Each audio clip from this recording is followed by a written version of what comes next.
লা লা লা লা লা লা লা।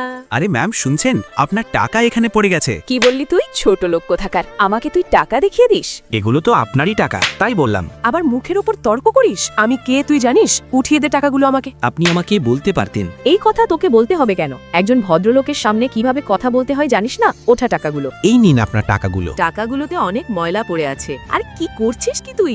ভালোভাবে পরিষ্কার করে দে আমাকে। কিরে, এখানে তো টাকা কম লাগছে, তুই কি এখান থেকে টাকা সরিয়েছিস নাকি? না না, আপনার টাকা নিতে যাব কেন আমি? তোদের মতো মানুষ দিয়ে আমার বিশ্বাস নেই। তোমরা এখানে কি করছো? দাও টাকাগুলো আমাকে। আপনি আমার টাকাগুলো নিলেন কেন? কি বলেছে এই টাকাগুলো তোমার? আমি পিছন থেকে সব দেখছিলাম। এই টাকাগুলো তো গার্ড পেয়েছে। গার্ড, এই টাকাগুলো তুমি রাখো। এটা আপনি কি করলেন? আমি কি করেছি মানে? আমি গার্ডের টাকা গার্ডকে ফিরিয়ে দিয়েছি। এতে তোমার কি? আবার মুখের ওপর তর্ক করো। বলছিলাম এগুলোর গার্ড পেয়েছে, এই টাকাগুলো ওর। আপনি আমার ধৈর্যের সীমা অতিক্রম করে গেছেন। চুপ করো, তোমার লজ্জা হওয়া দরকার। সামান্য গার্ডের ওপর তুমি কোনো কারণ ছাড়াই মেরেছো। ও টাকাগুলো কুড়িয়ে পেয়েছে, তোমাকে বলেছে, এটা তো অন্যায় করেনি। বিনা কারণে তুমি তাকে মারলে। এই কাজটা কি তুমি ঠিক করেছো? হ্যালো বন্ধুরা, আজকে এই ভিডিও থেকে আমরা যা শিখলাম, ছোট কিংবা বড় কারোর সাথে আমরা খারাপ ব্যবহার করব না। আর ভিডিওটি তোমাদের কাছে কেমন লাগলো? ভালো লাগলে লাইক করে চ্যানেলটিকে সাবস্ক্রাইব করে দাও।